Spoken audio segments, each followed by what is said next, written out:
Hey everybody, welcome back. I'm Jem. This is my creative space and it's the weekend, which means we are playing in an interactive journal. So this is turning into a bit of a source book, a resource for interactive elements that we can add to junk journals.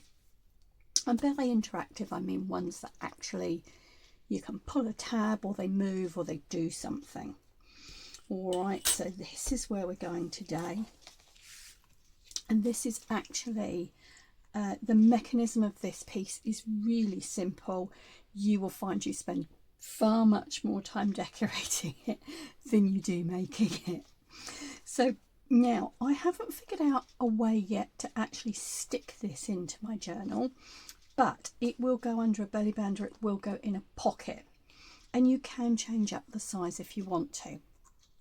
But basically you have this, it's going to open like this, and then you're going to pull and you get a nice sort of flippy flappy, and yeah, that's a technical description. You get a flippy flappy bit, right? And this one isn't too rigid because it's just the base. When you're making them, you'll be covering them and you will find that they are much more rigid. All right, so let me show you one that I've decorated. Now, like a lot of things, when I'm making them like this, I decorate to a certain point and then they go into my stash and the decoration gets finished off when I actually put it into a journal.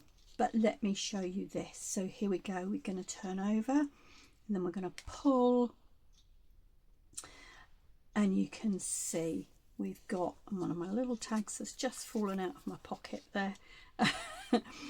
We've got a belly band here, and we've got a pocket on here, and when we flip over we have a pocket on the front as well. Now you can change those up.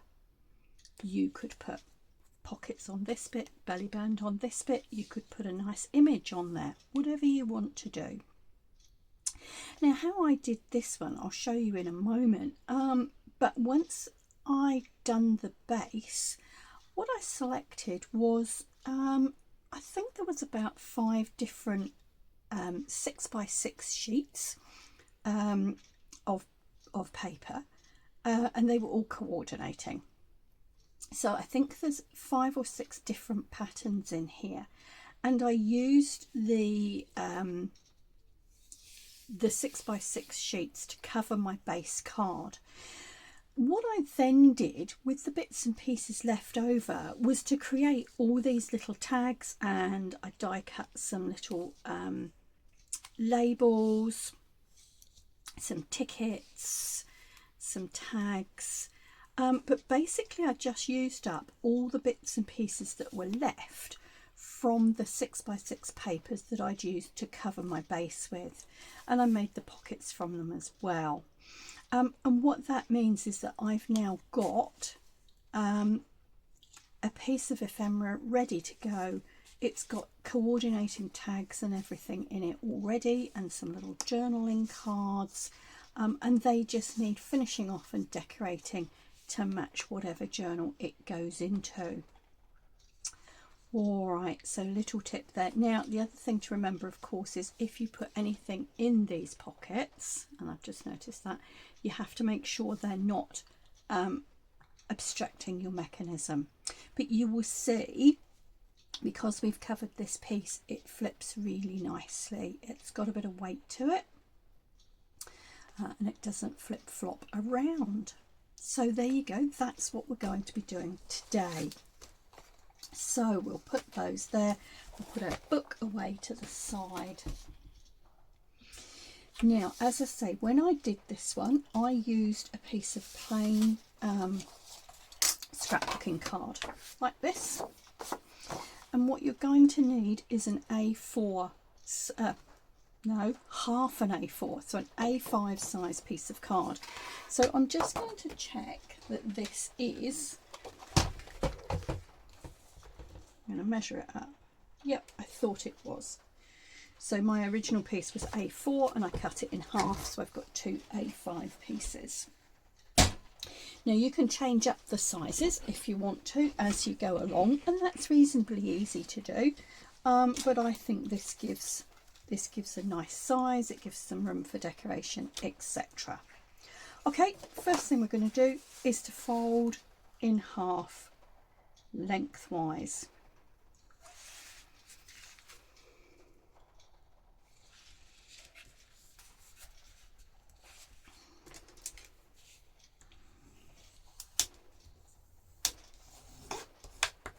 Okay, now we're going to open that up and we want to make another fold.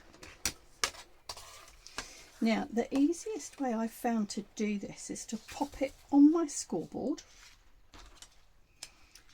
like that with the fold against this edge, and then I'm going to score at 3/4 of an inch. Now if you haven't got a scoreboard, or you don't want to do that, all you need to do is measure 3/4 of an inch from that fold, doesn't matter which side, and you're going to then fold the opposite way.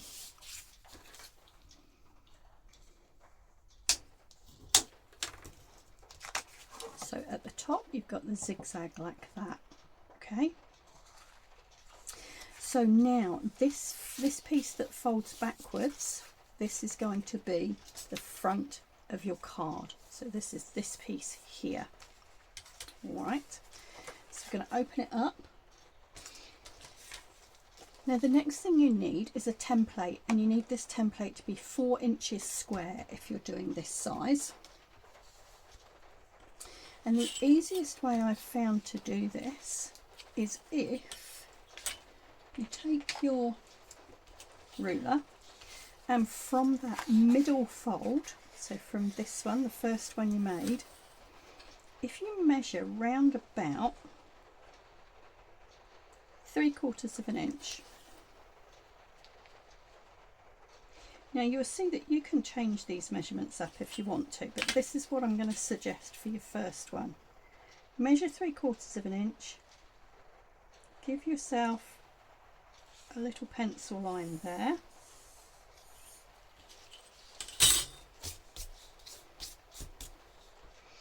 and then you're going to take your 4-inch square and you're going to line it up on that line that you've just drawn.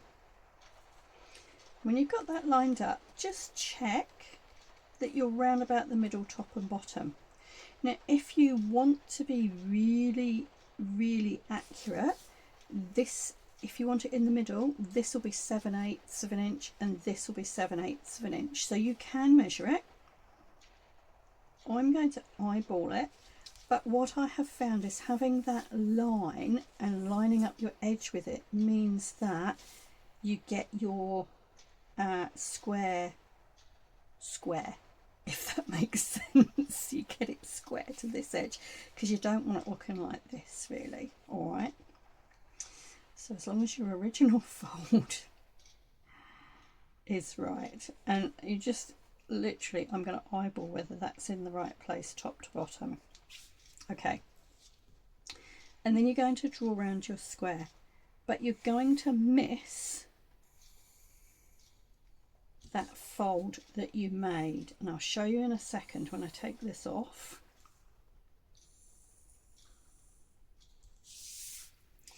Think of this bit as the spine. Okay, so that little 3/4 of an inch fold you made there, think of that as the spine. You do not want to cut that piece, so we don't draw our pencil line across there. Now all you need to do is where you've drawn around your square is to cut it with your craft knife. Okay, so I need my other mat. If you see some bits of green masking tape today, that's because my silicone mat keeps moving when I'm videoing, and so I've taped it down. Right, now the other thing, just be mindful that original line you drew, you may want to take out the extra bits. So you've just got the square left like that, and then you know exactly where you're cutting.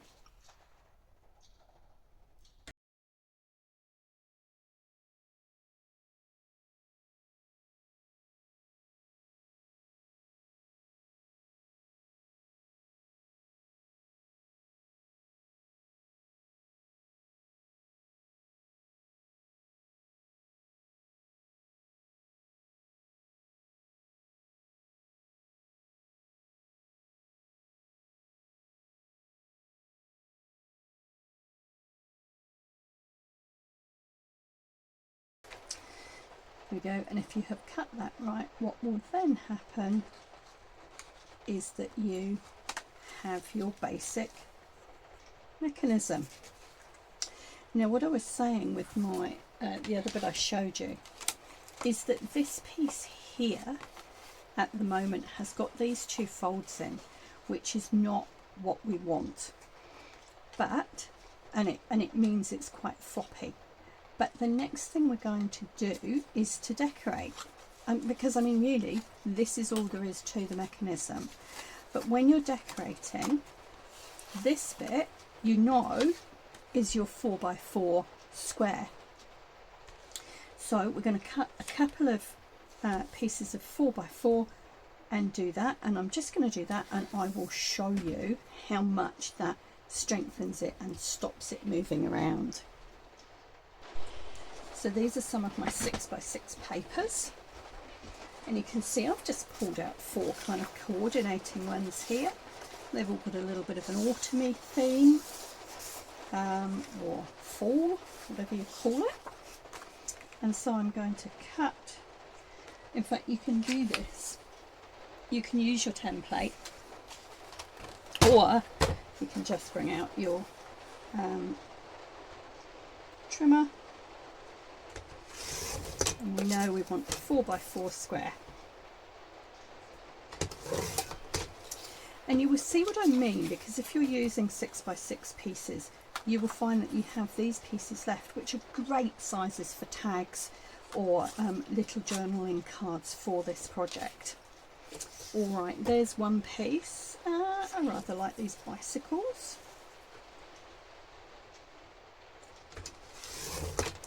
Do another piece. Again, we're saving our offcuts.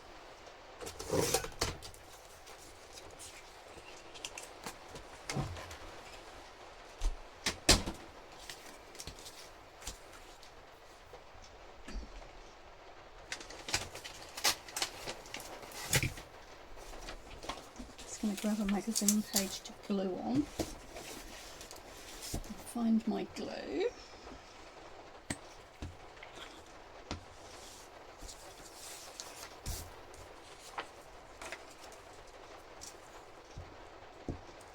And I'm just using glue stick, you know, I'm only gluing paper to card, and I find that the glue stick is quite sufficient.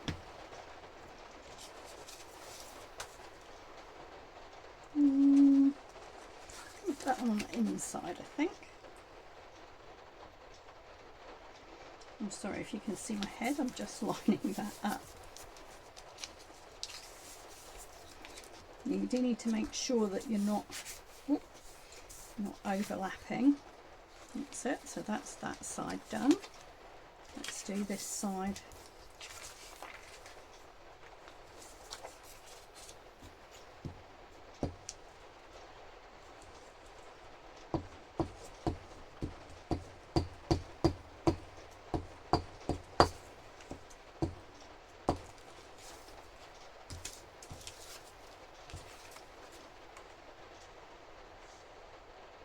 Is that directional?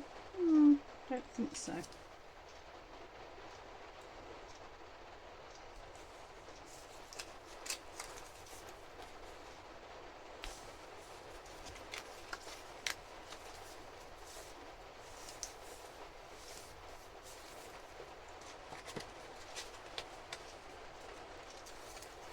Now you may find you need to trim the tiniest slither off around the edges. You may find that it works completely okay.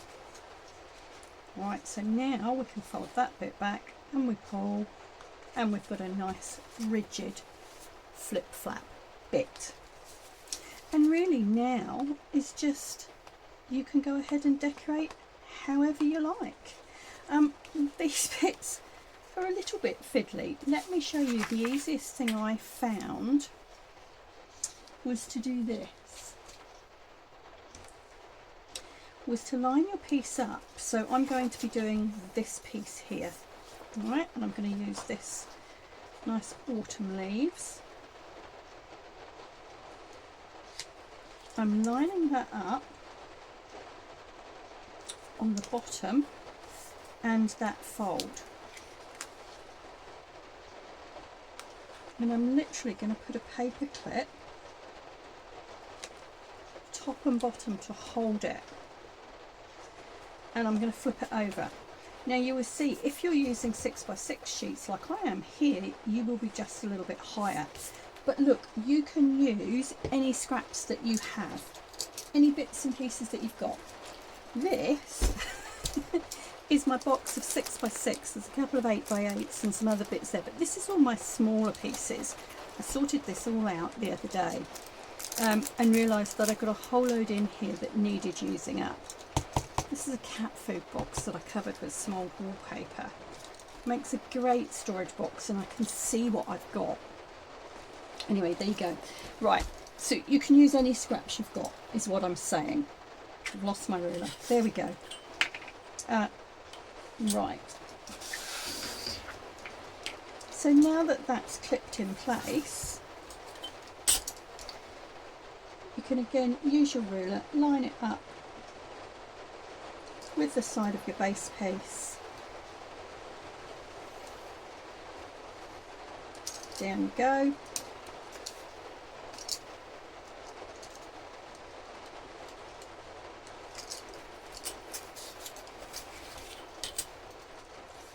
And then what I do is to take that paper clip off and move it round, and you can do this side as well. Now you could draw around it if you want to, take it off and do it, and that's what I'm going to do for this next piece, because what you do now,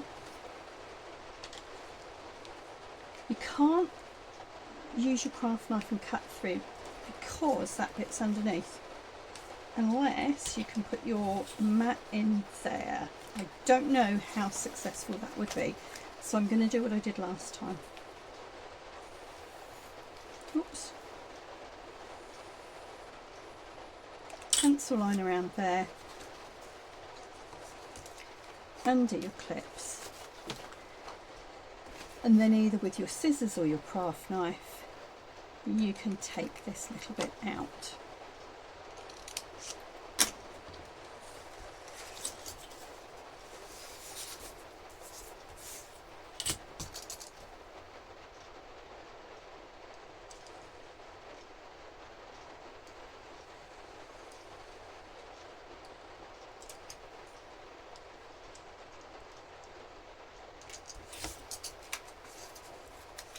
And again, even little bits like this, you can make belly bands or strips to go across pockets, so hang on to them.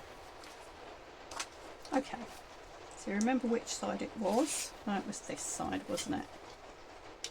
So you will then find that that fits, and you can put it on.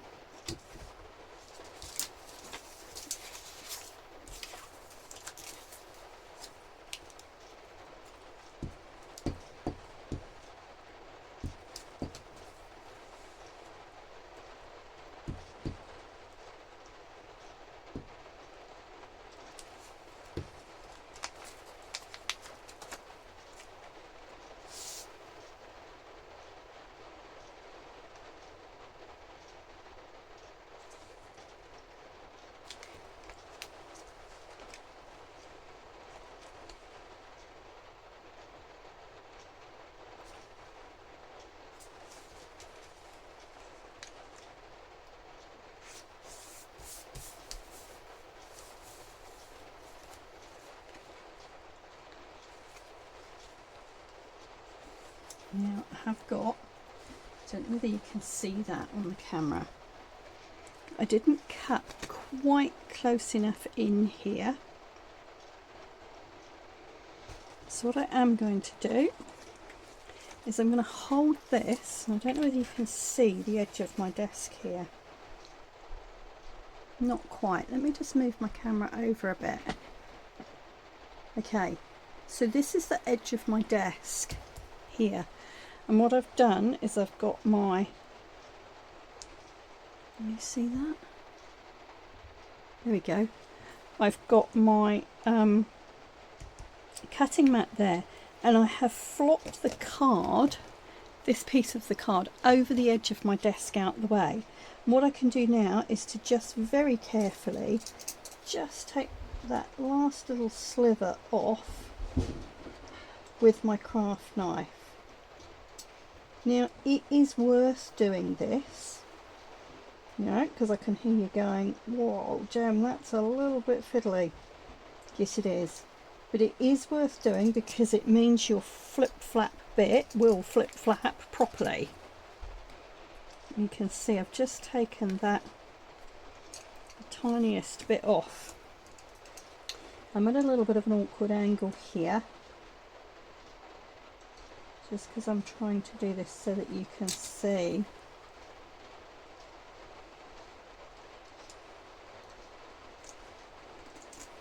What I'm doing. There we go. It is a little bit tricky. I mean, in all honesty, this is the trickiest bit of it. But what you will see is if you do bother to do that, then you flip flap without any problem. All right, guys. So you just carry on and decorate the rest in the same manner, really. And what you'll end up with is a piece that looks something like this.